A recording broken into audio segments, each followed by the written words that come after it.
Assalamualaikum warahmatullahi wabarakatuh. Selamat pagi semuanya. Selamat pagi anak-anak hebat. Gimana kabarnya hari ini? Sehat jiwa raganya? Alhamdulillah. Semoga kita selalu dalam keadaan sehat walafiat ya, tanpa kurang satu apapun. Sehat jiwanya, sehat raganya juga.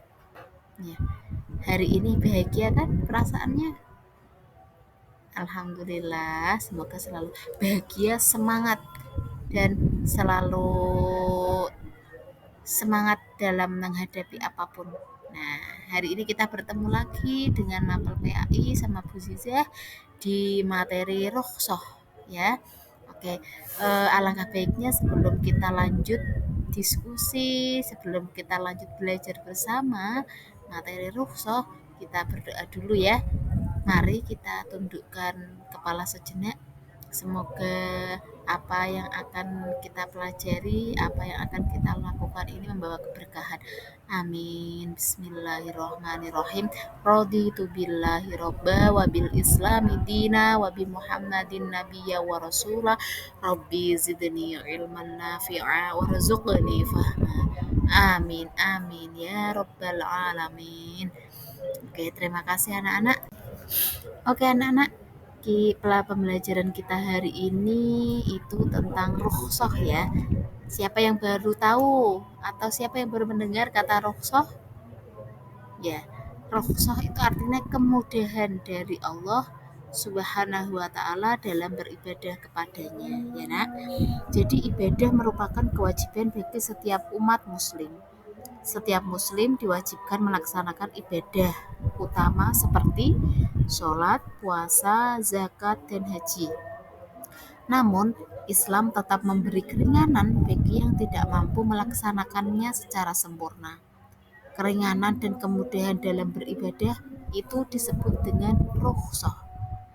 Jadi terdapat panduan bagi mereka yang memiliki hambatan dalam beribadah. Lantas, bagaimana keringanan bagi umat muslim tersebut? Nah, guna mengetahui, kita simak ya materi rukhsah kali ini ya Nak ya. Jadi makna rukhsah. Rukhsah secara bahasa memiliki arti keringanan atau kelonggaran.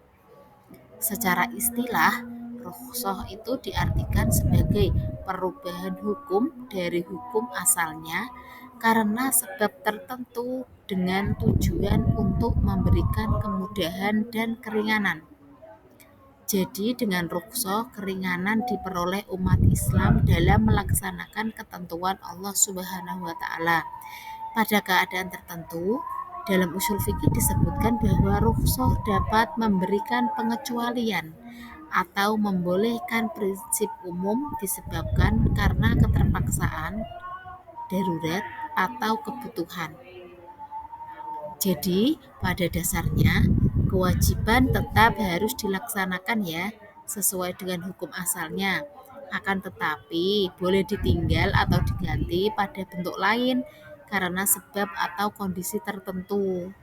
Contoh, puasa pada bulan Ramadan hukumnya wajib bagi setiap muslim. Akan tetapi, seseorang boleh tidak melaksanakan puasa dikarenakan sedang dalam perjalanan atau sakit dan harus diganti di hari lain. Kondisi tersebut seperti ini dinamakan rukhsah ya.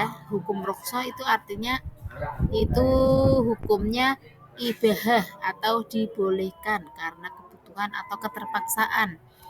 Hal ini sesuai dengan penggalangan redaksi daripada Quran Surat Al-Baqarah ayat 286. Nah, sebab rukhsah diantaranya, jadi di sini nanti ada macam-macam rukhsah. Jadi ada beberapa sebab rukhsah, diantaranya karena terpaksa atau karena suatu kebutuhan, dan rukhsah disebabkan uzur karena halangan yang menyulitkan. Jadi berikut ini pembagian rukhsah yang terdapat pada kitab Usul Fikih Al-Islami karyanya Syekh Wahab Zuhaili ya. Yang pertama, rukhsah wajibah. Misalnya, kebolehan mengkonsumsi bangkai bagi yang hampir mati kelaparan apabila benar-benar tidak ada makanan lain selain bangkai. Hukum asal makanan bangkai kan haram. Hal ini sebagai upaya menjaga jiwa yang diamanahkan oleh Allah. Jadi boleh, wajib. Yang kedua, rukhsah mandubah. Misalnya, kebolehan meringkas sholat bagi musafir yang melakukan perjalanan lebih dari 2 marhalah. Hukum asalnya tidak boleh meringkas sholat dalam keadaan normal, tapi ketika dalam keadaan perjalanan jauh dan ada jarak minimalnya itu diperbolehkan meringkas atau meringkas sholat ya. Jadi antara zuhur dengan asar, maghrib dengan isya, dan subuh harus berdiri sendiri. Yang ketiga, rukhsah mubahah, misalnya kebolehan melakukan akad salam. Hukum asalnya tidak diperbolehkan sebab dalam akad salam barang yang dijual belikan belum ada atau belum jelas. Namun akad salam diperbolehkan dalam rangka memenuhi kebutuhan manusia yang semakin berkembang. Yang keempat ada rukhsah khilal al-aulia, misalnya kebolehan membatalkan puasa bagi musafir di mana ia masih mampu untuk berpuasa. Artinya jika tidak berbahaya bagi dirinya. Itu macam-macam rukhsah. Terus hikmah rukhsah. Jadi rukhsah itu merupakan bentuk keringanan atau kelonggaran. Jadi adanya rukhsah mendatangkan hikmah dan keutamaan sebagai berikut. Yang pertama, sebagai wujud kasih sayang Allah pada hambanya. Yang kedua, bukti bahwa Islam adalah agama yang mudah dan tidak memberatkan serta syariat Islam tidak kaku. Yang ketiga, mengingatkan umat Islam dalam menunaikan kewajiban dalam berbagai keadaan. Yang keempat, mempermudah melaksanakan syariat. Yang kelima, menguatkan istiqomah dalam menjalankan ibadah. Dan selanjutnya menumbuhkan sikap disiplin dan saling menghargai. Nah, sekarang macam-macam rukhsah dalam ibadah. Jadi ada beberapa rukhsah yang diberikan Allah Subhanahu wa taala dalam beribadah. Berikut bentuk-bentuk rukhsah dalam ibadah. Yang pertama, rukhsah dalam sholat. Jadi sholat fardu itu dikerjakan setiap muslim dimanapun, kapanpun, dan dalam kondisi bagaimanapun. Allah Subhanahu wa taala memberikan keringanan bagi yang tidak dapat mengerjakan sholat secara sempurna. Di antara keringanan dalam sholat yang diberikan Allah, yaitu keringanan bagi orang yang sedang dalam perjalanan dan keringanan bagi orang yang sedang sakit. Bila mana dijumpai adanya kesulitan ketika sedang bersafar atau menempuh perjalanan bagi para musafir, Allah memberikan kemudahan serta keringanan dalam melaksanakan ibadah sholat. Bentuk keringanan tersebut adalah sebagai berikut. Nah, yang pertama, sholat jamak.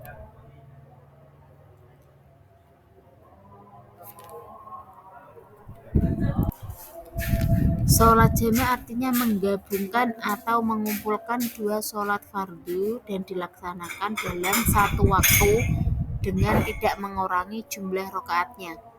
Sholat jamak dapat dilakukan dengan dua cara. Pertama, jamak takdim. Jamak atau yang didahulukan artinya menjamak dua sholat yang dilaksanakan pada waktu pertama. Misal, menjamak sholat zuhur dengan asar dikerjakan pada waktu sholat zuhur. Jadi 4 rakaat sholat zuhur dan 4 rakaat sholat asar. Atau menjamak sholat maghrib dengan isya dilaksanakan pada waktu maghrib, 3 rakaat sholat maghrib dan 4 rakaat sholat isya. Cara mengerjakannya dengan mendahulukan sholat fardu yang pertama, kemudian sholat yang kedua dengan niat jamak takdim. Mengerjakan sholat jamak takdim tidak boleh diselingi perbuatan lain ya. Yang kedua, jamak takhir. Jamak yang diakhirkan artinya menjamak dua sholat yang dilaksanakan pada waktu yang kedua. Misal, menjamak sholat zuhur dengan asar dikerjakan pada waktu asar, atau menjamak sholat maghrib dan isya dilakukan di waktu isya. Terus keringanan bagi musafir yang kedua itu namanya sholat qashar. Qasar artinya memendekkan atau mempersingkat atau meringkas. Sholat qasar adalah sholat yang dengan memendekkan atau mempersingkat atau meringkas jumlah rakaatnya. Jadi sholat yang dikosor adalah sholat yang jumlah rakaatnya 4 seperti sholat zuhur dan asar dan isya. Apabila yang dikosor ketika sholat tersebut, maka jumlah rakaat masing-masing menjadi 2 rakaat. Sedangkan sholat maghrib dan subuh tidak dapat dikosor. Hal ini sebagaimana dijelaskan dalam surat An-Nisa ayat 101. Kemudian keringanan bagi orang yang sakit. Yang pertama, sholat berdiri tetapi tidak bisa rukuk atau sujud. Jadi orang yang masih mampu melaksanakan sholat dengan berdiri maka tetap harus berdiri meskipun tidak bisa rukuk dan sujud. Bagi yang tidak mampu rukuk dan sujud maka boleh dengan membungkukkan badan dengan gerakan sujud lebih rendah daripada rukuk. Jika mampu untuk rukuk tetapi tidak mampu untuk sujud saja, maka tetap rukuk dan sujud dengan membungkuk. Jika dia tidak mampu membungkuk punggungnya, maka cukup membungkukkan lehernya. Jika punggungnya bungkuk sehingga seolah-olah seperti posisi rukuk, maka ketika dia hendak rukuk, posisinya lebih membungkuk lagi. Dan ketika sujud hendaknya lebih mendekatkan wajahnya ke tanah jika memungkinkan. Yang kedua, dengan sholat dengan duduk. Duduk seperti kita tasyahud awal, rukuk dikerjakan dengan membungkukkan badan sekedarnya. Yang kedua, bagi yang tidak mampu melakukan sujud seperti sujudnya orang yang mampu berdiri, sujudnya dilakukan seperti melakukan rukuk tetapi lebih rendah. Yang ketiga, cara sholat dengan tidur pada lambung atau berbaring. Orang yang tidak kuasa dengan berdiri dan duduk, maka ia bisa sholat dengan berbaring. Posisi yang lebih utama adalah miring ke kanan. Bila tanpa ada alasan yang dibenarkan, maka miring ke kiri hukumnya makruh. Caranya sebagai berikut: menghadap kiblat dengan wajah dan dada, rukuk dan sujudnya memakai isyarat kepala sebagaimana cara di atas, dan isyarat sujudnya lebih rendah daripada isyarat rukuk. Selanjutnya, cara sholat dengan telentang. Cara sholat dengan telentang. Apabila tidak mampu sholat dengan duduk dan tidak mampu sholat dengan berbaring, maka bolehlah sholat dengan telentang. Cara melaksanakan sholat dengan telentang yaitu dengan menghadap kiblat dan berniat sholat fardu, kemudian rukuk dan meletakkan tangan di lutut sambil menundukkan kepala. Kemudian sujud dengan cara menundukkan kepala lebih rendah daripada rukuk ya. Kemudian cara sholat dengan isyarat, berbaring atau tidur sesuai dengan kondisi. Kemudian berniat sholat, rukuk dan sujud dapat dilakukan dengan isyarat mata. Apabila tidak mampu, dapat menggunakan isyarat hati. Terus membaca bacaan-bacaan sholat sesuai kemampuan. Selanjutnya sholat dalam kendaraan. Pertama, menghadap ke arah kiblat. Jika tidak bisa seperti ketika dalam pesawat atau kereta, maka boleh menghadap ke arah mana saja kendaraan berjalan. Kemudian berdiri jika mungkin dan boleh dengan duduk. Niat dan bacaan sama dalam mengerjakan sholat seperti biasa. Kemudian gerakan sholat apabila mungkin dapat mengerjakan rukuk dan sujud sebagaimana mestinya. Tetapi jika tidak dapat dilakukan maka boleh dengan isyarat ya nak ya. Kemudian kemudahan bagi orang tertentu dalam puasa. Puasa Ramadan merupakan salah satu ibadah yang wajib dikerjakan di setiap muslim, namun ada beberapa golongan tertentu yang boleh tidak berpuasa di bulan Ramadan, tetapi harus menggantinya di lain hari atau dengan membayar fidyah. Berikut 4 golongan yang mendapatkan kemudahan dalam berpuasa. Yang pertama, orang yang lagi sakit. Bagi orang yang sakit boleh mengambil keringanan tidak berpuasa. Orang yang sakit wajib mengganti puasa yang ditinggalkan di hari lain jika sudah sembuh. Sedangkan bagi orang yang sakit parah dan tidak ada kemungkinan sembuh, maka dapat mengganti puasa dengan membayar fidyah. Yang kedua, musafir. Orang yang sedang dalam perjalanan dengan tujuan baik dan tidak untuk maksiat, maka diberi keringanan boleh tidak berpuasa dan wajib menggantinya di hari lain sejumlah puasa yang ditinggalkan. Kemudian yang ketiga, orang tua atau lansia dalam keadaan lemah. Orang yang lanjut usia dan sudah tidak mampu berpuasa mendapatkan keringanan boleh tidak berpuasa dan boleh menggantinya dengan fidyah. Kemudian ibu hamil dan menyusui. Ibu hamil dan menyusui boleh tidak berpuasa dan wajib menggantinya di hari lain. Kondisi ini juga berlaku bagi perempuan yang dalam keadaan haid dan nifas. Kemudian membayar zakat. Jadi zakat itu merupakan suatu harta yang wajib dikeluarkan setiap umat muslim kepada orang yang berhak menerimanya sesuai dengan syariat Islam. Zakat itu dibagi menjadi dua. Yang pertama zakat fitrah, yang kedua zakat mal. Jadi berikut kemudahan dalam membayar zakat ya nak ya. Yang pertama, membayar zakat fitrah boleh dilakukan semenjak awal Ramadan. Sementara waktu wajibnya adalah pada akhir Ramadan.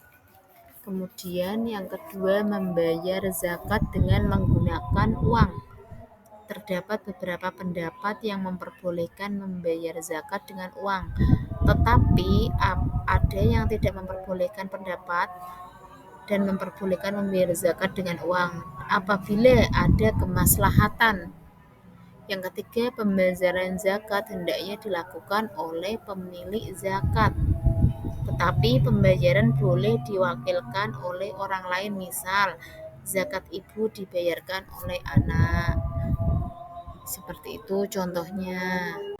Sekarang kondisi yang dimudahkan dalam haji. Ibadah haji merupakan rukun Islam kelima. Haji artinya menyengaja menuju Baitullah atau Ka'bah untuk melaksanakan ibadah kepada Allah pada waktu tertentu dan dilakukan secara tertib. Allah Subhanahu wa Ta'ala juga memberikan keringanan dalam pelaksanaan ibadah haji kepada umat Islam. Keringanan dalam pelaksanaan ibadah haji tersebut diantaranya sebagai berikut. Yang pertama, khusus bagi yang mampu. Jadi ibadah haji hanya diwajibkan bagi orang yang mampu melaksanakannya. Melaksanakan ibadah haji pada dasarnya wajib bagi setiap muslim, karena termasuk dalam rukun Islam. Namun Allah Subhanahu wa Ta'ala memberikan keringanan berupa kewajiban bagi yang mampu saja, karena harus dilakukan ke Baitullah dan memerlukan biaya cukup banyak. Hal ini sebagaimana dijelaskan dalam surat Ali Imran ayat 97. Kemudian cukup sekali seumur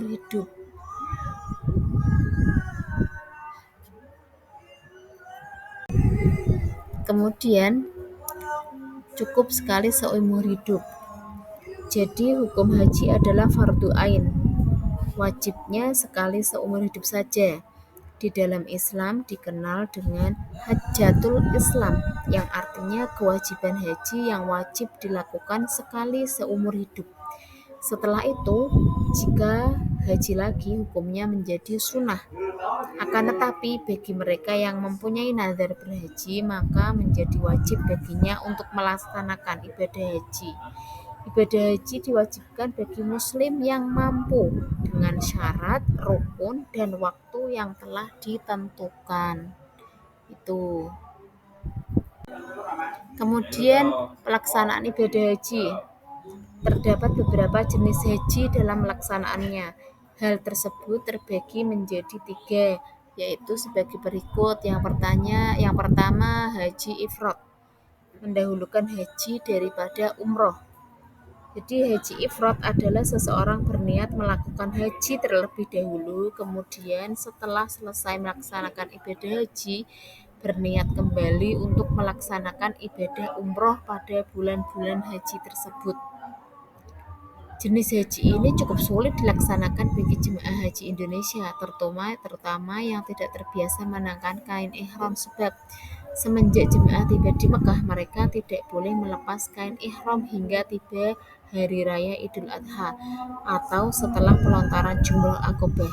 Jemaah yang melaksanakan ibadah haji ifrad ini tidak diwajibkan membayar dam. Yang kedua, haji tamattu, mendahulukan umroh baru kemudian haji. Haji tamattu adalah melaksanakan umroh terlebih dahulu, kemudian mengenakan pakaian ihram baik lagi untuk melaksanakan manasik haji.